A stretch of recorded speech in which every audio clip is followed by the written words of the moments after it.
What up, virtual people? Welcome to a somber but critical episode of VCR Redux.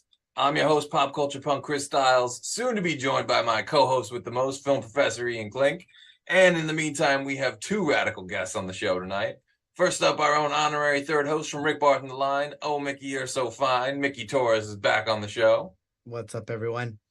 And rounding out this righteous crew, he's the groundbreaking author of Where We're Going, We Don't Need Roads, the making of the Back to the Future trilogy, E.T. the Ultimate Visual History, and the legendary Inside Pee-Wee's Playhouse. Caseen Gaines is back on the show. So glad to be here. How are you? Thank you so much for coming back on. We are always honored to have you here, sir. You have an open door invite anytime on the VCR. We are here today because the world stopped laughing when we lost Pee-Wee Herman, and we feel it incumbent upon us to put our love of Pee-Wee and Paul Reubens back out into the universe. And what better way to start than to talk to the man who knows the Playhouse better than possibly anyone on the planet now? Caseen, how did your journey towards Inside Pee-Wee's Playhouse begin? You know, it began, true story, my earliest memory in life is being in my crib watching Pee-Wee's Playhouse. I was born 9 months before Pee-Wee's Playhouse debuted in September of 1986. And my grandpa had an affinity for bootleg VHS tapes. I think we've probably talked about this before on some other episode. Yeah. And they were like meticulously cataloged. In fact, I saved his catalog. I have to bring it to show you. It's this beautiful, like, he gave so much care and attention to this thing. But on VHS cassette number 13, his number 13, was the Pee-Wee Herman Show, the 1981 HBO special. Oh, God, yes. And then immediately after, it was Pee-Wee's Big Adventure.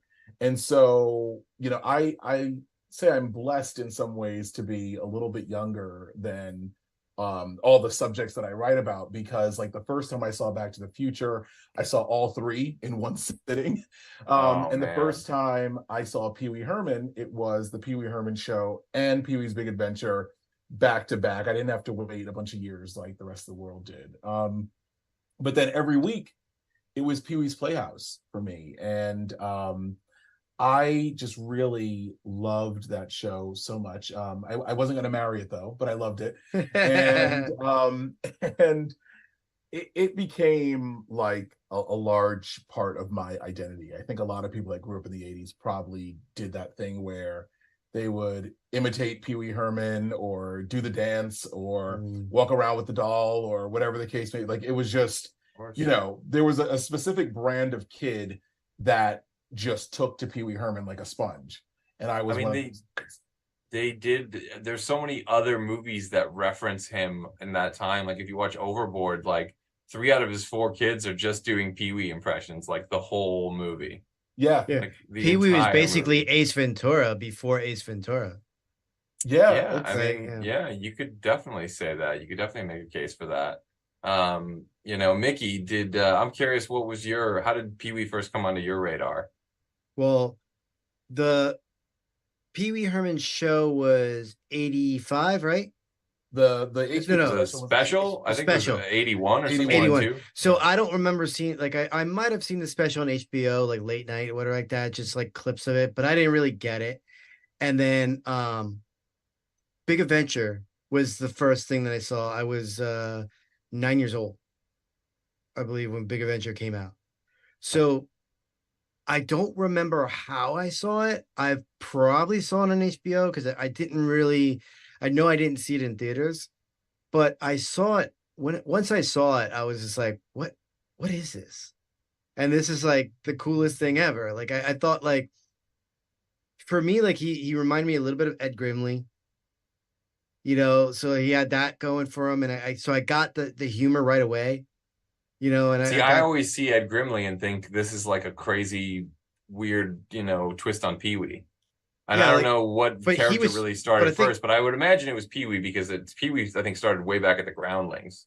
So, well, it could be like same time, because remember, that's Canada, Ed Grimley, so Martin Short. Right. So it could be it's a weird thing, but any event. So I think I kind of got Ed Grimley first somehow, some way, you know.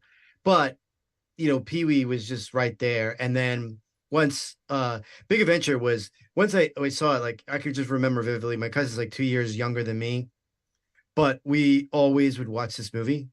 And like we would always like, I mean, like our favorite scenes like of course is the Twisted Sister video on the lot with Burn in So Hell. good. So like Good. so we would sit there, we would just start like, singing the song and stuff like that. My cousin Viv, I remember him getting the Twisted Sister album just for that song. So and it was just like, not even like I Want to Rock or anything like that, like and anything like that. It was like Burn in Hell. It was like play Burn in Hell, play Burn in Hell. But Oh my then God. Playhouse came out, and I was probably about 10, so at Playhouse, and then I liked it, but my other younger cousins too, they would watch it all the time because they were younger and they had the Pee Wee doll and they had like Cherry and all this. So it was like I was 10, and then by the time they were getting into it, I was probably about 11 or 12 ish. So it was like I'm not playing with the toys, but at the same token, I am secretly playing with the toys. Like I'm pulling the string every time and everything else like that. And I just loved the character. So I mean, that's the first memory that I have was watching the movie kind of like on HBO. More vividly was watching Playhouse. You As far know, as and then obviously Big Top Pee Wee. Big Top Pee Wee I saw in the theaters. oh really? Yes. Was I saw that it how in old were you? theaters How too. old were you when Big Top Pee-wee came out? So Big Top Pee Wee Was that was 88? 88. So I was probably 13. Yeah, around 13, 12, You 13. know, I love Big Top Pee-wee, and I Oh, know, I like, I love get it. it. I I get, love Big Top. I get that it's like kind of, it's not as nearly as beloved, obviously, as Big Adventure. It wasn't a success. It was often like jokingly referred to as Big Flop Pee-wee.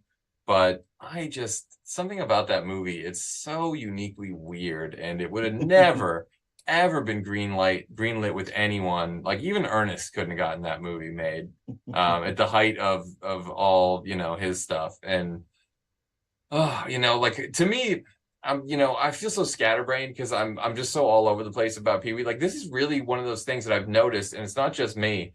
I've noticed from a lot of people that, are like, hey, celebrity deaths don't really shake me or anything like that, but like people are heartbroken, and rightfully so. Like this man was an absolute legend, and God, there's just like he just made the world so much such better place. He made so many people laugh, and seeing all these celebrities share their stories of Pee Wee, like oh, he would text you all day on your birthday and just like Yeah. all day, and you see these Yeah. videos that's like Sherry O'Terry, I adore you, I'm crazy about you, you're so wonderful, you're like it just seems like he was genuinely the greatest guy in the world, and this world clearly didn't deserve him because they didn't come out to see Big Top Pee Wee, and they, everything that happened in the early 90s thereafter. I mean, come on, like, let's just get serious here for a minute. Like, why do those places even exist? That's what they exist for. So, anyway, Yeah. not to delve into all that.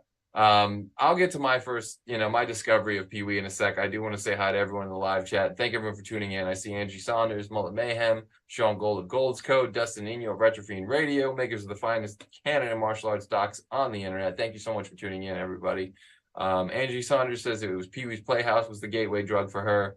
Mullet Mayhem says the first impression ever did was Pee Wee.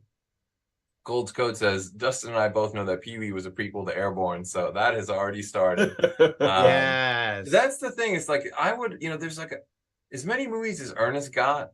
I'll never understand how we don't live in a world that got that many Pee Wee movies. Because But I know. do you consider the early, I mean, like him in Nice Dreams, him in Cheech and Chong's next movie? Most of those are It not as the was character of Pee Wee, though. kind of though. There's He someone like had Meatballs 2 is like adjacent, yeah, Some of those movies are yes. kind of like Pee Wee Well, adjacent. it's next movie that he's actually on stage Yeah. introduces as Pee-wee Herman. That one is okay, and Back to the Beach, which was one of my Back to the favorite Beach, Pee and I Wee love Back cameos to the as a Beach. kid. Actually, you know what? I'll be honest. I think that was the first thing I saw of Pee-wee was Back to the Really? Beach. Yeah. Back to the Beach was like the thing that made me realize how like heartbreaking a cameo can be in a sense, because when Pee-wee leaves that movie, Yeah. I would get so sad as a kid because I absolutely love Pee-wee. And like I was living in a world where there were only two Pee-wee movies you had access to on tape. This was pre-Big Top Pee-wee. Mhm. So like Yes. the only Yes. thing I could pop in a tape wise and watch, because I didn't know how to use a VCR to record yet, was Pee-wee's Big Adventure or Back to the Beach. And like I like Back to the Beach. It's a good movie, but it's not Pee-wee's Big Adventure. It's amazing No. when Pee-wee shows up, but then when he leaves, like the little kid in me would just be so crushed and so heartbroken. Oh, and I see Gold's Code referencing Back to the Beach in the live chat as well. Dustinino again says Pee-wee was a huge part of my childhood. The show and the movies I watched a million times with my brothers and sister. Angie Saunders says Pee-wee was the best. My 12-year-old loves him. Again, my nephews love him. It's ageless. It's timeless. It's one of those just really rare things. So Yeah. getting to my discovery of Pee-wee and the character, it's one of those things like that actually predates memories for me. I like Back to the Future and Pee-wee's Big Adventure and Karate Kid. I can't remember the first time I watched any of these things because I watched them so many times as a kid, just over and Yeah. over and over and over. Those three tapes took an absolute beating. And shout out to Warner Brothers, because I think the Big Adventure tape held up the best to repeat viewings. Well, you My could Back to always the buy Future. another copy. That was the thing too. Well, So I had to for Back to the Future. yeah. I was like, by 87, I was like, we need a new tape. The VCR ate this thing and snapped it. Uh, but so I was just so obsessed with this movie. And it was, again, like that thing, that one movie I could watch with my older brother and my older sister and my older cousin. It was like a movie that I connected with my uncle and aunt with. And the first thing I ever learned to play musically was the little Pee-wee Big Adventure theme on the piano. My aunt taught me that. Just like so simple. It's the gateway drug to Danny Elfman. It's like, it's the reason we have Tim Burton. There's so many people that were touched by this Yeah. man. Elvira at the Groundlings, obviously Phil Hartman Yeah. and John Paragon. I apologize for the scatterbrained nature of my thoughts, but it's hard to be like direct and focused at a time like this. I just love the man so much. And, one of my great regrets is that I never got to meet him. I sort of had an opportunity to, and didn't want to wait in line. I just figured I'll get another chance.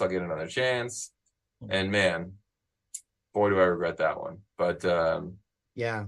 speaking of meeting him, Caseen, did you have any interactions with him that, are at all heartwarming or endearing that you would want to share? Or Yeah, so the first time I met Paul Reubens was in 2004 when Pee-wee's Playhouse came out on DVD for the first time.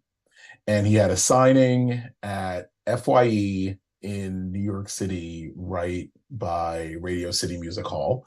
Yes. And I thought, because this predates me going to signings and celebrity things. And, I was like, oh, I'll get there like an hour early and I'll get a good spot in the line.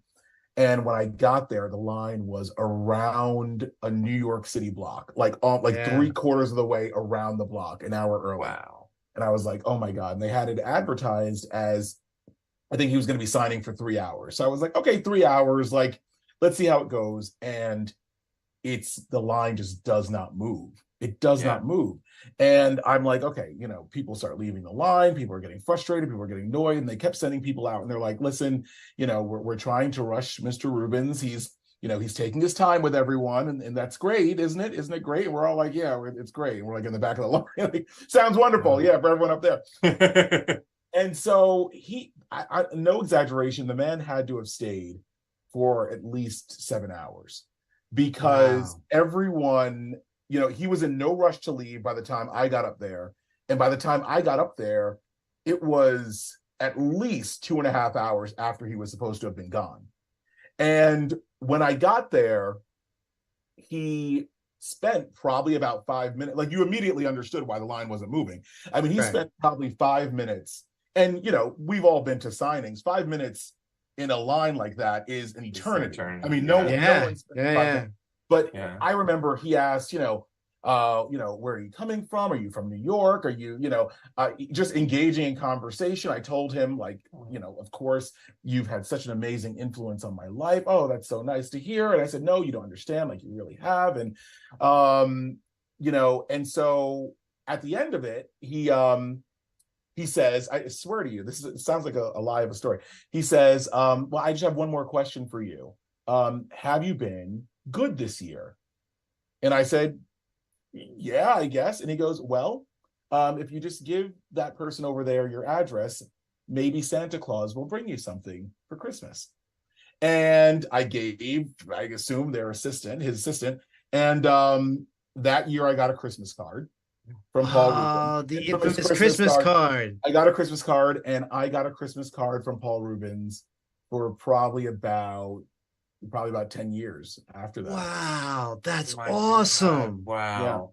Yeah. And that was the first time that I met. And there's a picture that I used to have like on my desk, and I swear for the life of me I don't know where it is because I've moved a couple times since then, but I have to locate that picture. But that was a really good day and a really nice interaction. And it sounds like, because I know other people that are fans of his that have had similar interactions, that have had these like decades long, that, just like you were saying before, just regular fans that Paul would reach out to on their birthday, or it was really unique. But again, 2004, I mean, that's predating social media, and he still was doing that amount of kind of like fan outreach stuff. That's awesome. Incredible. That is awesome. I mean, very few people have ever been able to create a character and maintain ownership of that character. And I think that, I must imagine he either from some place of just pure inner decency or responsibility, which would come from that like inner decency to the character, that's just incredible. Wow. I apologize. I'm tripping all over my words tonight, guys. It's an emotional time. It really is. So that was the first time you met him. When was the next time you met him? Was it before the book, or was it when you were thinking about the book? The second time I met him was after the book, and that was different. So you never spoke to him. You never spoke to him before the book, like saying, "I'm doing this." There were interactions.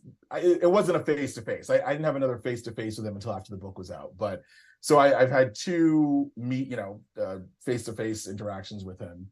The second time was in 2018. So recently in the scope of life, and that was just a completely different thing. And I think one of the things that that I've learned about Paul Reubens through writing this book, and just in talking to literally, over 100 people that have worked with the man, is Paul Reubens was an absolute genius, but like a lot of absolute geniuses, just had a very specific vision and became, kind of obsessed with executing his vision and protecting it, right. And it's funny because, if I can name drop for a second here, you mentioned about creating characters. One of the people I spoke to for the book was Elvira, was Cassandra Peterson. Of course, and she said, yeah, right. And she said, it's funny because she and Paul kind of, she recognized the number one thing they have is their character. And so, whether it's merchandise, whether it's, she even said, she views it kind of differently from Paul. She views it as you have to keep that character alive, whether it's putting a calendar out every year, a throw pillow, or you just, keep it alive, keep it alive, keep it alive. And Paul's view of it was kind of, you only detonate that character when you have a project that you think is worthy of that character. And so that's why you only have 2 Pee-wee movies, and then you have that one in 2016. Pee-wee, Paul Reubens actually ended Pee-wee's Playhouse before he had the incident. Yes. The show was, he wasn't coming back with it. And it wasn't that the ratings weren't good. It was just he felt that the show did what it set out to do. But yeah, so it's an interesting sort of thing. So I think Paul Reubens definitely had the attitude when it came to my project, my book, that there really, nothing could sort of come out with Pee-wee associated with Pee-wee Herman that he wasn't in control of, Right, right. So that was really the kind of the I guess I'll say the bone of contention, if you want to use that phrase. I understand that. But yeah, but so, I have an amazingly strong, warm, fuzzy feelings about Pee-Wee Herman, the character that will last me my entire life. And Paul Reubens is like a mere mortal man, like like the three of us, Yeah. I did hear him, like I was watching a couple of interviews and stuff like that recently, because I just like, I think like a lot of people, I just wanted to just watch whatever I could. His interviews, you know, bits of movies, a little bit of the Pee-Wee Herman show, the original one. So I just wanted to watch some things just to kind of like, just be in the moment, so to speak, and just appreciate everything he's done. And he did an interview like South by Southwest, like I think about 2011, where he basically says that, like he writes, like he's a writer, producer, whatever like that, and director or whatever it case may be. But he says like, I'm really not a good writer and I really don't like to write. So like, I'm like, he said like, I only, like I write, I wrote because, I needed to do it. I would rather just be the character and everything else like that.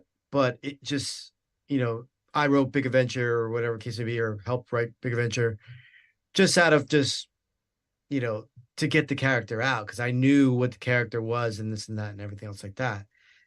But he said, I really don't like to write. So then I thought about that for a second. I'm like, like, obviously we talked about like, Big Top Pee-Wee not being successful, but I feel like maybe that was him, like, like I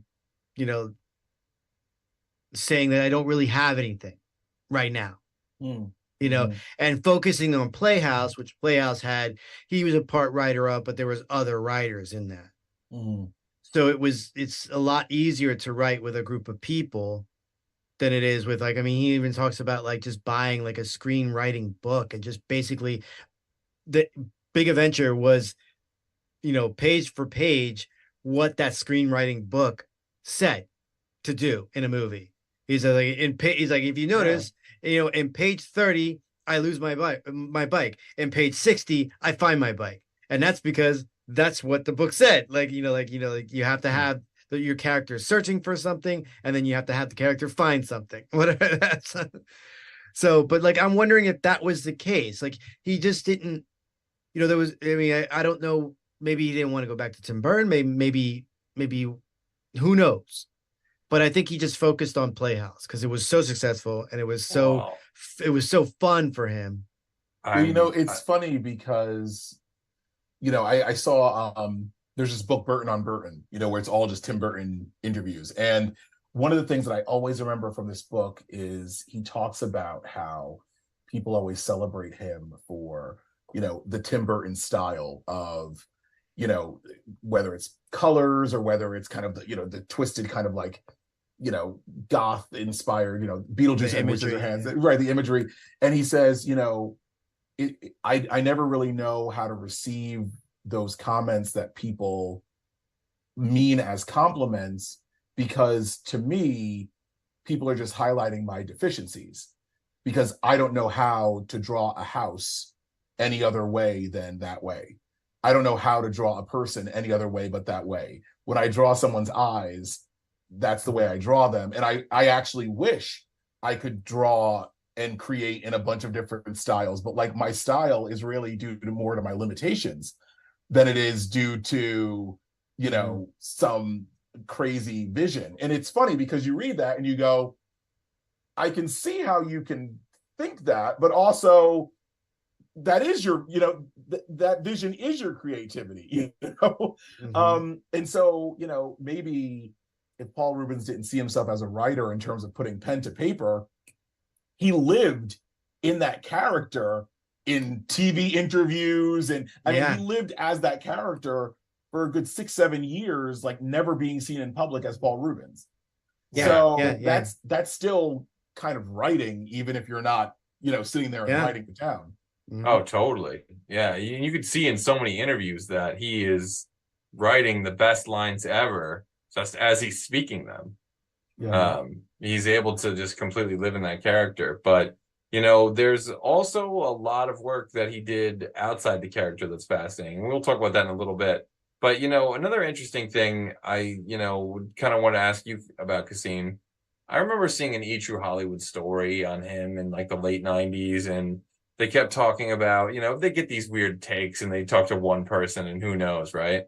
But they kept on saying that like at the end of the 80s, he was so tired of being Pee-wee. He just like wanted to do anything to, like almost assassinate the character in a sense, which ironically, of course, kind of happened. He's probably the first person to ever have his career get canceled overnight, but he's also the first person to ever come back from something like that. And one of the only people to ever come back from something like that.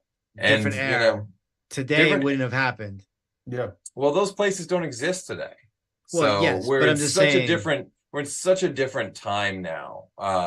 It's almost impossible to compare eras and things, but I don't know. Do you feel like he wanted to kind of assassinate the character or put it away, or that's just, a coincidence of things that happened? I think the answer is somewhere in the middle.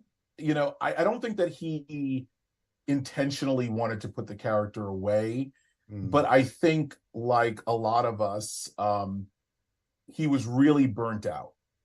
He was really burnt out, and I don't think he was thinking, which is different, Right, yeah. So just for context, Okay. He had done 5 seasons of that show, and in fact, they shot seasons 4 and 5 like consecutively, and then just staggered the 5th season. So he had kind of stopped working as Pee-wee Herman on television for almost a full year, which is why his hair was so long, which is like he looked so different. But prior to doing that, he did Big Adventure, went straight in. Actually, he went on a nationwide tour right before doing Big Adventure, right before doing Playhouse. They had issues with the production company behind Playhouse, so between the first and second seasons, so they lost access to everything, all the puppets, all the sets. So if you look at season 1 and season 2, everything is rebuilt, every single thing, and they moved the show to Los Angeles for production. So they do 2 seasons of Playhouse in LA, and then they go right into Big Top Pee-wee during their break. They do the Christmas special, and they film 2 consecutive seasons back to back in one sitting of Pee-wee's Playhouse. And so that's not even counting award shows and all of these, all of these other things. And so Paul Reubens was not home. He was not, in his normal place. He was not thinking about Pee-wee Herman. He actually hadn't been Pee-wee Herman publicly for quite some time, even though new episodes were still, recently on TV. So I don't think it was so much that he wanted to kill the character, because he loved that character. He was protective of that character. But I think he just sort of thought, I'm Paul Reubens today, and not, and it's funny. I mean, it's not really funny, but it's kind of sad when you think about it. But one of the details of that day is when he was, arrested. The very first thing he said to the arresting officer was, listen, I don't want to make a big deal out of this, but I'm Pee-wee Herman. I can do a benefit event for your police station. I can do, like, is there anything I can do? And it was not that he was trying to get himself in trouble and end it. He really was just, when he realized he was busted, he really was just trying to preserve the character.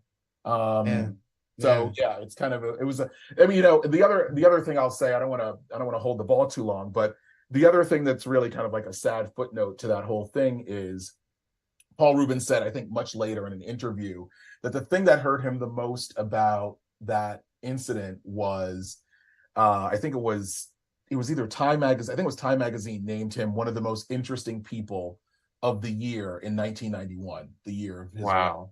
And he said that was the thing that hurt the most, because after he did this kids show, after he did things for Make-A-Wish kids, after he did all this stuff, now he's interesting. And that is cool. That was kind of a tough thing for him. Well, I will say, in spirit of, comedy and, resilience, one of my favorite celebrity appearances ever is when he appears at I think it was the MTV Movie Awards or the Video Awards. Yeah. And that was 91 as well. Yeah. Heard any good jokes lately? Incredible. Just incredible. To me, I remember watching that live. And it was a surprise because this is pre-internet, really, and you don't get spoiled about things or whatever like that. And when he came out, I just remember just freaking out, because I love this man so much that he couldn't do any wrong. To me, that whole incident was I don't care. He's Pee-Wee. He's Pee-Wee. I don't care. He's a Pee-Wee, but he's also a human being. There were a lot of people back then marching for Pee-Wee. Hey, Pee-Wee, this is TV. What the hell? It's a character. This is a real person. Yeah, but and then that interview, he talks about that and says basically when he came back and did Vampire Slayer. He jokes that I had a lot of contract that said that mugshot was so different than Pee-Wee. I had a lot of contract that I want to look as close to this mugshot as possible. Wow. I didn't realize that. It was a joke. Long hair, yeah. I didn't think about that. But look who came to the party. We finally made it, boys. How are the treating you, sir? How are the Adventures in Dadland treating you? Oh, I remember it into an adventure. You're always going to do things and everything is sticky. But it's alright. Alright.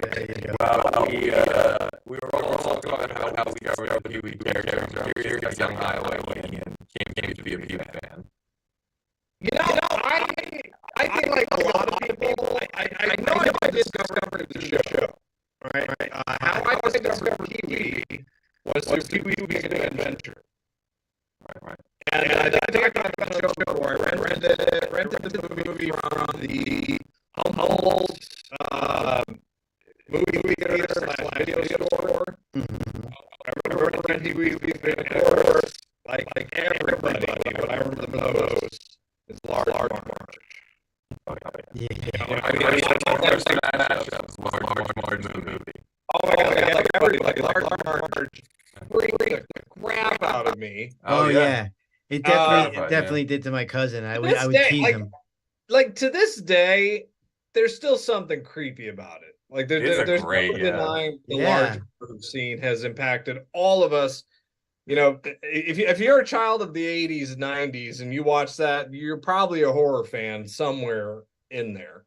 Well, that's what I love about Big Adventure is there's so many little things that that could be its own movie. Like I would watch the story of Mickey, the guy who got the mattress tag off. The magician. A movie about the magician guy would be hilarious.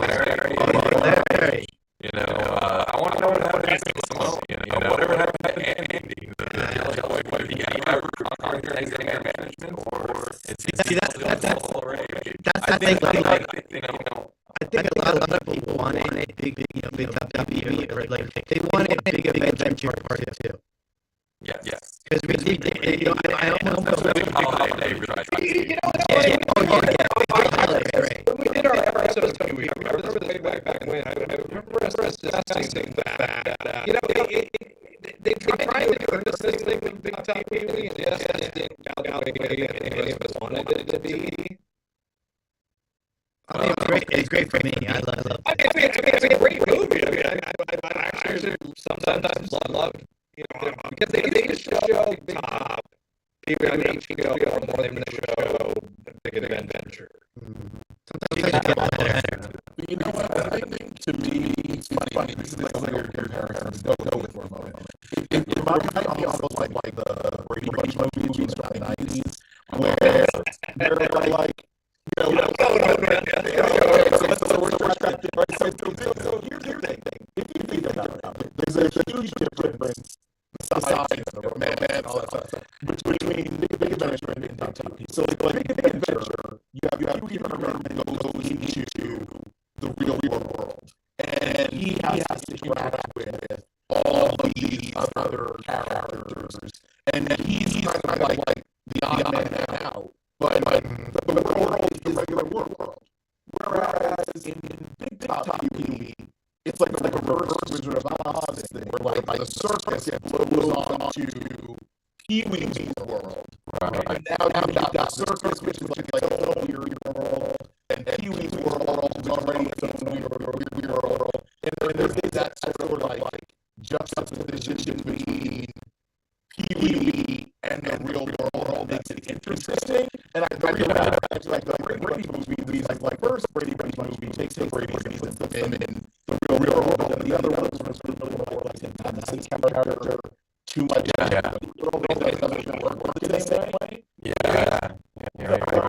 that's my like film school analysis of the. No, that makes sense. That makes sense. And that, and like the thing about, part of what works in Pee-wee's Big Adventure is, again, like all those characters, you fall in love with Dottie, you love Chuck, you love Amazing Larry, you love all these little characters, even Speck, you love to hate Francis, like Francis's father. The Buxtons are not thieves, Pee-wee. Everyone's cast perfection. Thank you, Pee-wee.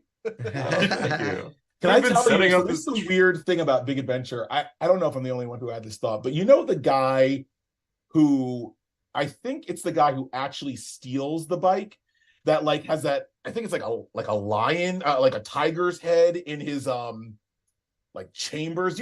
There's like I always thought that was Francis's house there. Francis's house. Is that Francis? Okay, I always thought it was Francis's house, but I know the guy you're talking about. That guy looks so similar to Paul Reubens that I actually thought, like, when I was a little kid, that must have been like Pee-wee's cousin or something, like was the one who actually stole his bike and had sold it. Like, isn't he the counselor from like Meatballs Part 2? I was gonna say, aren't they both in Meatballs 2? Yeah. Well, yeah, I think so. Yeah. Yep.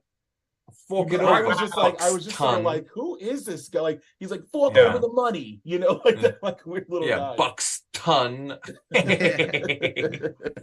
Oh my God, so well. Good. I see that was I think that the problem with, because I'll be honest, I have not seen the Netflix one, so I know it's great. Man. It's great. I really enjoyed it. I thought it was great. Yeah, it's great. Really enjoyed it's it. Great. I watched all the TV. I mean, I watched the TV show. I watched. I watched Big Top Pee-wee, and I mean, heck, I even watched Back to the Beach. I mean, like, all right, so I did my Pee-wee, service. I did, but it was just the later years. It was just kind of I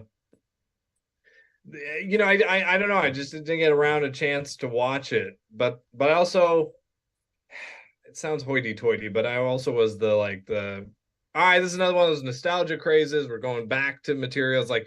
Let's just leave Big Top Pee-wee. Let's leave Big Adventure alone. Like, let's just let it be. Like, let that be a treasure. I'm not, if you get the original creators, they want to, do something, then by all means, let them do it. If George Lucas wanted to make Star Wars movies until there were 97 episodes, I'd say I'd be all for it. Well, that's why I say like the same thing about Halloween movies. I'm like, people, they say like, oh, they're dumb. If Carpenter wants to do it, I'm like, I don't care. You give me a Halloween movie, I'm gonna watch it. I'm like, I'll follow the Yngwie Malmsteen theory.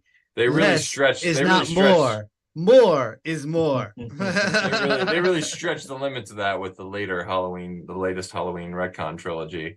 But I don't want to go down. I'll still watch it. Far. I want to go down that rabbit hole too far.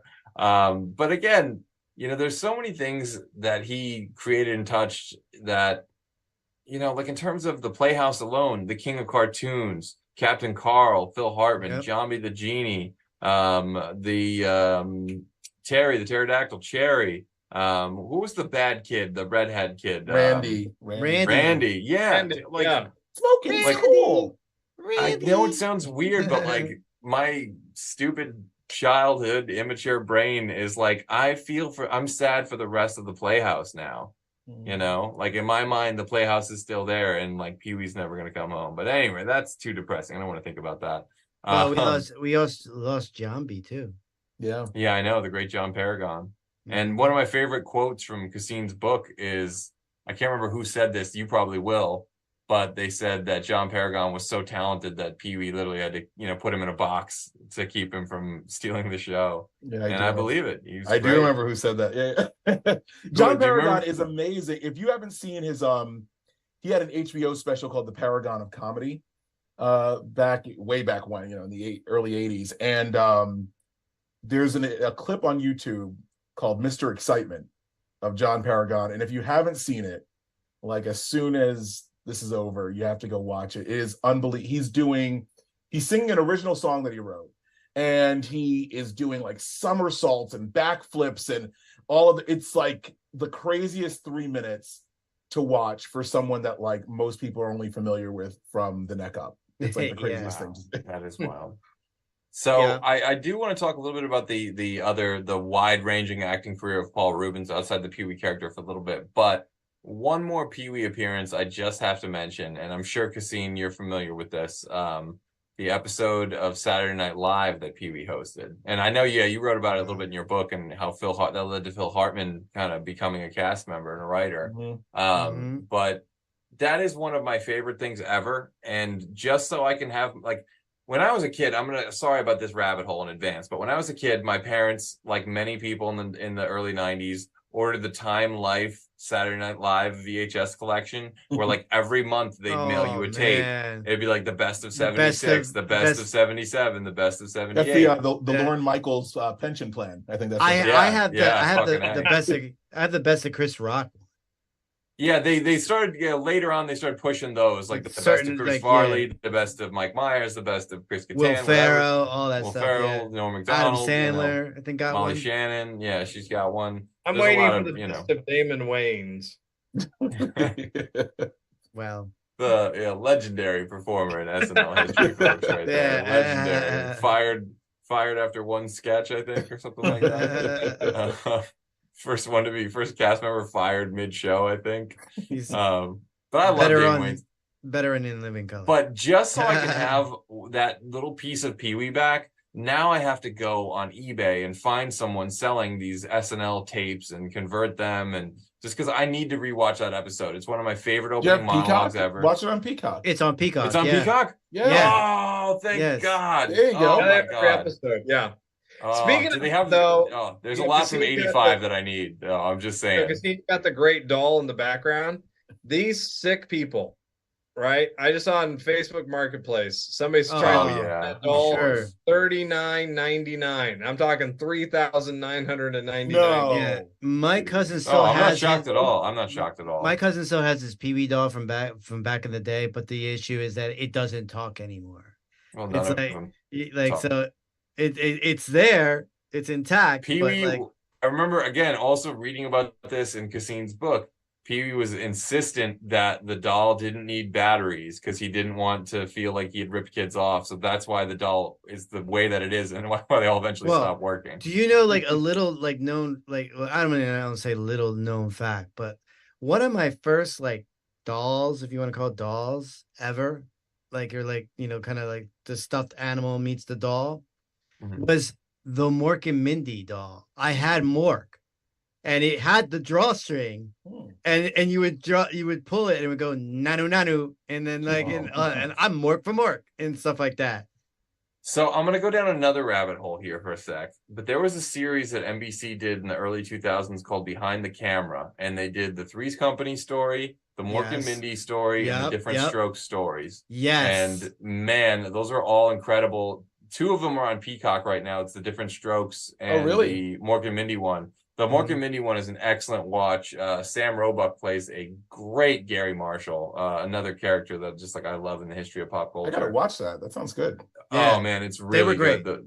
The Three's Company one's not available for whatever reason, but that one's excellent too because they're great stories. But the reason I bring those up also is because I love those like Lifetime, you know, made for TV biopic kind of things, like the unauthorized Full House, the unauthorized 90210. Saved by the Bell one. I kind of wish we could get one about Pee-wee, but like I don't want to see anyone else play that character. That's the weird part about it. But you know, honestly though, it's funny, Chris, you say that, because you know what's been the most fascinating about, you know, seeing all this stuff, you know, because I was on Team Pee-wee, and I loved, you know, Paul Reubens. He was a fantastic actor. I mean, one of the things I was always shocked by was, you know, Nice Dreams, you know, Cheech and Chong's Nice Dreams, where he's the hamburger man. Yeah, having a hamburger. Nice Dreams is excellent. That's one of my favorite Cheech and Chong sequels. But you know, part of Pee-wee's history that's very interesting is the controversy, and I don't want to go down the path. Like, we all know the controversy. We talked about it a little bit, yeah. Oh, did you? Okay, but I mean, it's been fascinating. It's just how many. It's just not being mentioned, and in a weird way, I'm kind of glad. You know, because you know, yes, you're responsible because you're a children's TV star. You know, it's understandable in that day and era what happened and why, you know, the controversy happened. But you know, that guy really did a lot to he had to go back up that hill, and that was a very muddy hill. And give him credit, he sloshed through it. He earned, he absolutely earned. He really did to eventually. I mean, to imagine what it was like for him to be back on that Netflix set of the new Pee-wee movie, and you know he had to think about what happened. He had to think of the journey. He had to think about where he was. Well, the Broadway play, you know, was the big comeback. Yeah, exactly. And it's like, which I would have gone on season 2. But to be fair, when he did, by the time he did Mystery Man and Low, like it was over. We loved him again. He was back. They didn't hear that it was Paul Reubens or Pee-wee or whatever. They just were like, we love this man. I remember a time in the early 2000s when he put out word that he was working on 2 new Pee-wee movies. And one was going to be like a big adventure type of fun thing, which I imagine is a big holiday game.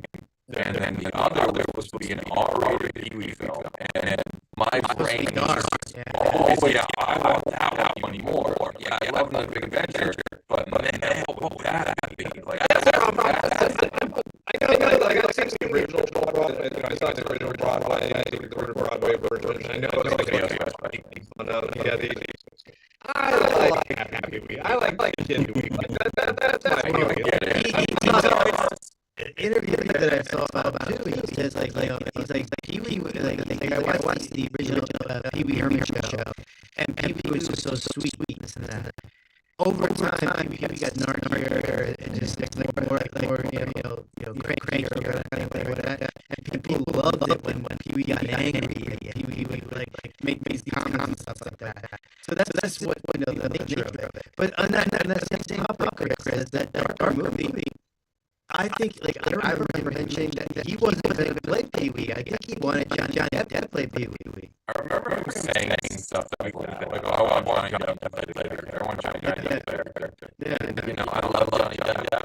And I get they're all buddies and stuff like that. But, you know, I don't want to see anyone play the character. That's the thing that makes me so sad about it. Is I want, you know, so much more Pee-wee than God. Even though we got a lot. The show is incredible. There's so many episodes of it, and I want to know if you guys have a favorite episode or a favorite bit that you remember from the show or the movies.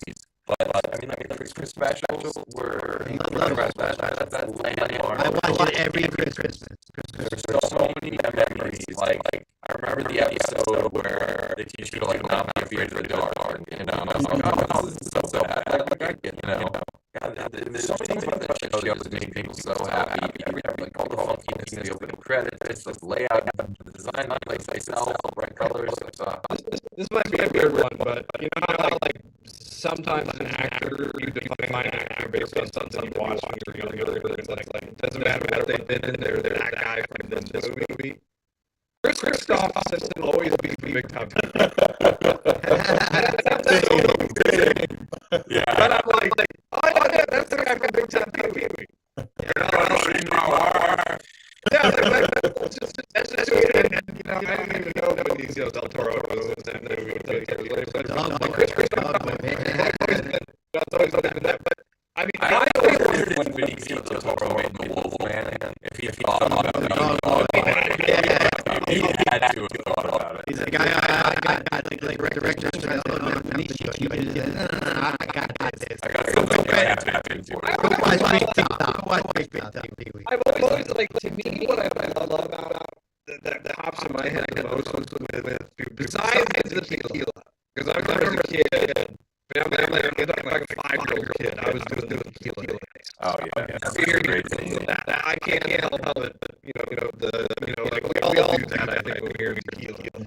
But it's claymation. Like Pee-Wee was for the first time I really noticed that weird style. To me, it was weird. But like what makes large creepy is that transition from like it's a real transition, and then like a split frame. It turns into that claymation, large, and then back again. But also dinosaurs. That dinosaurs, that bicycle. I mean, that claymation. There was something so magical about that. Well, I mean, Chris and I talked about this. Like, claymation, yeah, it looks crappy. Like it looks, but there's something magical about a movie that uses claymation. That it kind of brings you back a little bit. Like you want to watch it. I associate that more with Burton. There's a lot of claymation in Playhouse. There was, but that's probably a result of Big Adventure. Like he wanted that kind of style. If you look at you look at the style of Playhouse, it's very much in that style of Big Adventure as well. I mean, of course, he did have a lot of influence on that, but I'm sure that the imagery was, along the lines of what he wanted was Burton. Burton was actually a guy that we were working with that did a lot of that stuff too. Well, I think so much of what also was great about Playhouse genius about it was the structure. I think structurally it's almost the secret word, cartoons, riding off on the scooter at the end of every episode, the credits. There's a lot of things that just like drive the show, and every part's my favorite part. I love it. I remember how sad I used to get when he got the scooter part. I was like, it's sad. It's like show's over. I gotta get it crunch. Yeah, right. It's also the most exciting part of the show. Somehow it's like he leaves on like a big climactic. He makes like a big exit every time. Yeah, but like I still like, oh man, the show's over. But I mean, if you compare it to like other phenomenons of the time, like Pee-Wee Playhouse makes Max Headroom look tame, and I love Headroom. It's one of my favorite characters of all time. But compared to Playhouse, it's like not that much going on with Max Headroom. Yeah. I think when we talk about memories or things that our favorite things or whatever the case may be, there's no doubt Pee-Wee is one of those big ones. And for me, it will always we talked about the burn in hell scene from Pee-Wee's Big Adventure, but from Big Adventure, there's so many iconic scenes that I love too. Big Top Pee-Wee though, that doesn't get enough love. My favorite part is actually a part that's like probably stupid to most people, and it's when like the Piccolo Pugula brothers or whatever like that. They're like, oh, Piccolo Pugula brothers, and they're like juggling apples, and he's just like, hey, hand me the apple, and it hits him in the face, and he never made an attempt to catch the apple. Like he was just standing there like and it hits him in the head or whatever like that, and he doesn't sell it. He's like, don't sell the apple hitting him in the head. But like I just love that, and that's something that he talks about a lot in the interviews too, where he was just really good at making faces. He could he's like, I can't remember punchlines, I can't remember a joke. Like I can either remember the joke or the punchline, but I can't remember both. So he's like, I just learned how to make faces, and my faces would naturally make people laugh. So that's what one of the my favorite Pee-Wee catchphrases, which I find myself using for the very same reason, is when you lose the thread of a story, or you realize like your story doesn't really go anywhere, you just kind of I love that story. It's a good way to sort of get you out of it. You know? Yeah. I think I remember you doing that at when I met you, our panel in New Jersey HorrorCon. I think that topic came up, but like I love that story. Yeah, it's a good. Sometimes you find yourself deep in it and you don't know how to get out. It's a mismatch. Hey, that is a brilliant one. We do need those every now and again on VCR Redux as well. Every single one of those players I know you're going one. I know you are. That's why I think the biggest legacy of Pee-Wee will always be how pop culture that was. I mean, those dolls themselves are pop culture, let alone Pee-Wee. I mean, like that. You look at that, and that's probably in any 80s cafe that tries to be deep out there, or 80s room that they try to be nice, they'll try to find a Pee-Wee doll. I mean, there's a lot of things. He created a show that will live forever. He created a perfect movie. There's maybe 5 people that have ever been alive that can say they've done that. Like I know no movie's perfect, but that movie is as perfect as a movie can get. He only needed that one. But he gave us 2 more great ones anyways. Yeah, exactly. In addition, not to go on too much of a side section, part of it too is that movie is like under 100 minutes. You know, there's something to Big Adventure being like a tight movie. You know, how much do we wish movies nowadays would go back to like an hour and a half movie? Ian always says that. I apologize. I missed some of the chat here. So there are. I'll get to that in a sec. But Ian always says the movie is a collection of scenes that hopefully, if you're before from what you remember, you might have a great movie. Big Adventure is like every scene you remember. Yeah. Every single scene. You remember him watering his lawn. You remember his breakfast machine. You remember his room. You remember the dream bike race. You remember getting on the road with Mickey and the mattress and the car phone, the large Marge, the Alamo. Every scene is one that you will never forget. And even like the Alamo is like posting tribute to Pee-Wee. But anyway, there are actually pitches in the chat, even though we're not really here to pitch tonight. There's some love for Pee-Wee and Blood, which again, I want to get a little bit before we wrap out. Talk about some of the other great stuff he did. So there's some talk about, Travis Mitchell says his first exposure was in Nice Dreams as well. Gold Coach says he has a pitch that Pee-Wee floors it down Devil's backbone and causes both the Preps and Mitchell to unite and chase him. And Pee-Wee. I would love a Pee-Wee rollerblade movie, although I feel like he would have been a roller skater. Alex Bonfante, again, this is a great, picture of VCR Redux sequels. Also says pitch Paul Reubens is an evil aristocrat. Father unimpressed with his son's lack of evil. Danhausen must trek over to North America to find his age tail ends. I don't know the Danhausen. That went over my head. That's AW. He's an A. Well, Gold says, great show, everyone except for Ian. And Travis Mitchell says, Pee-Wee's Oscar-worthy adventure. Pee-Wee's bicycle is thrown away in Oscar the Garage's trash can, which is taken away by a garbage truck, both teaming up to get their stuff back.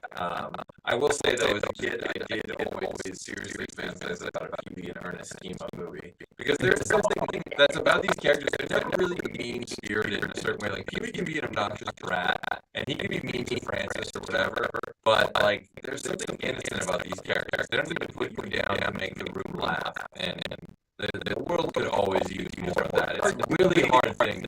I'm sorry. Was there ever a cartoon Pee-Wee? No, but I'm surprised that there was. What the heck? We have a cartoon Owl. We have a cartoon. We even have a cartoon Ed Grimley. But we didn't have a control. Pee-Wee. Yeah.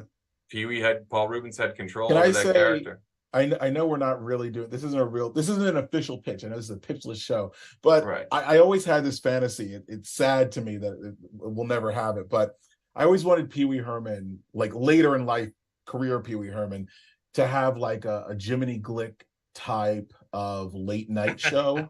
Oh God, where, that would have been so my good. God, I would love that. But the concept in my mind, like the pitch that I would have is all the celebrities have to be like today's celebrities. You know, like you like Greta Gerwig is going on talking about Barbie. Like they've got to be today's. But the musical guests are all like Frankie Avalon is a musical guest. Like the musical guests are all these people that haven't made an album in at least like 25 years.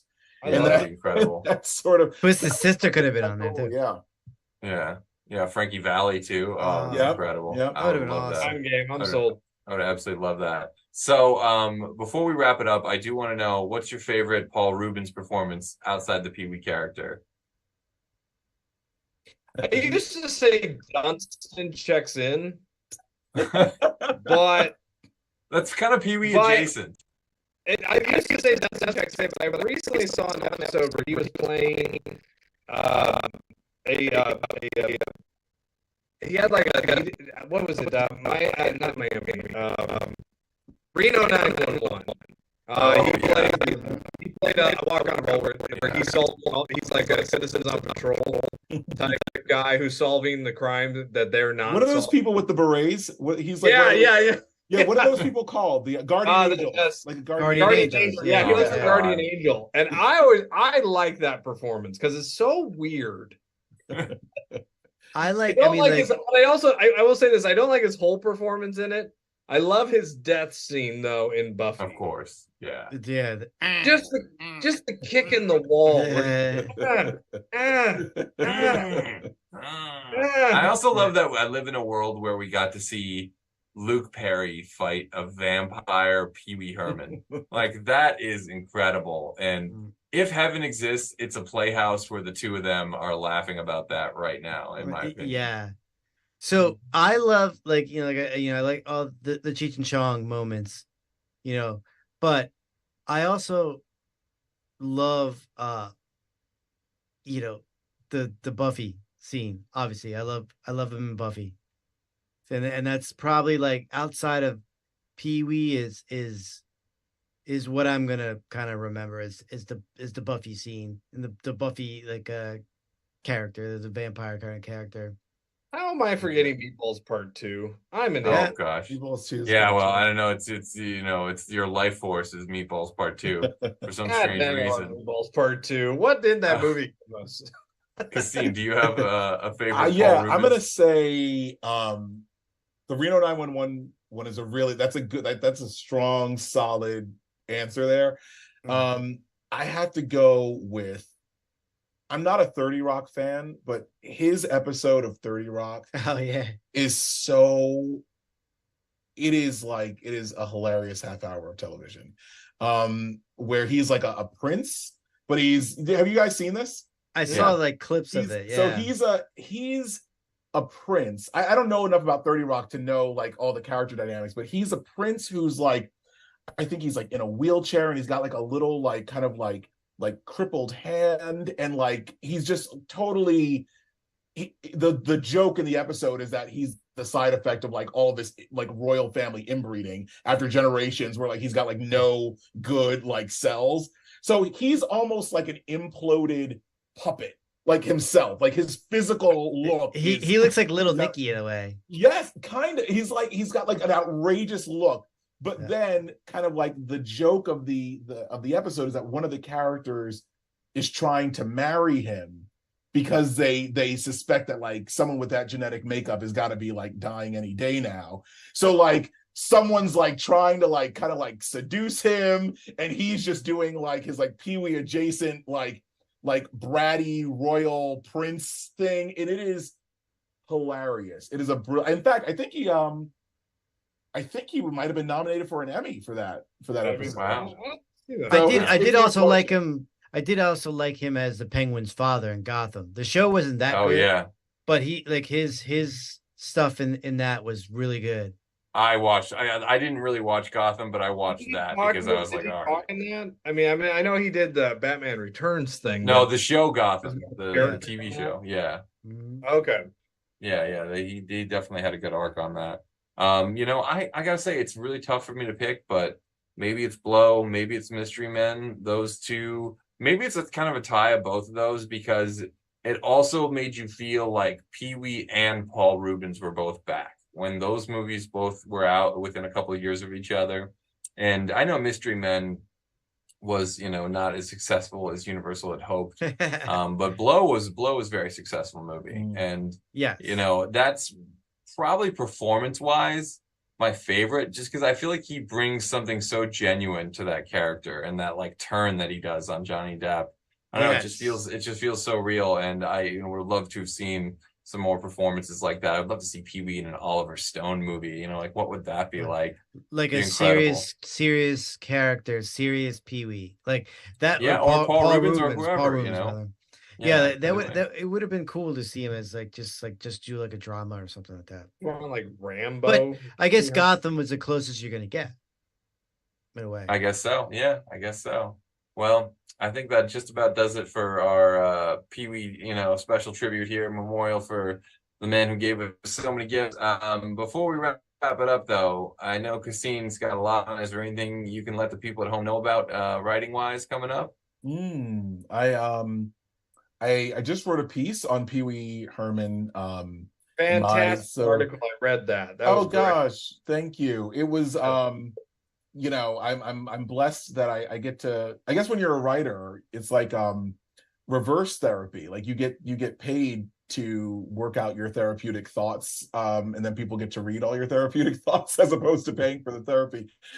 So that was yes, that was great. And then I have another thing I think coming out tomorrow that I wrote on Pee-wee, which is much lighter.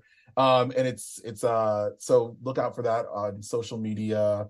I'm at Caseen Gaines, CASEENGAINES, and I have a book that I'm working on very actively coming out in 2025 on The Wiz.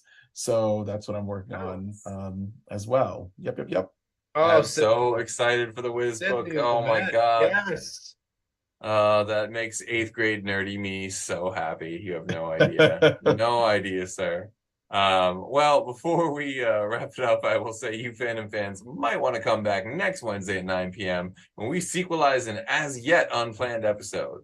As always, if you enjoyed this video, the best way to help is to smash that like button and leave a comment telling us what movie or TV franchise that you want us to cover on a future episode of VCR Redux. And since you're already doing that, you might as well go ahead and like, subscribe, and follow Fandom Spotlite, the Hollow 9 Network, and Pop Culture. We're not doing Airborne. It's not happening.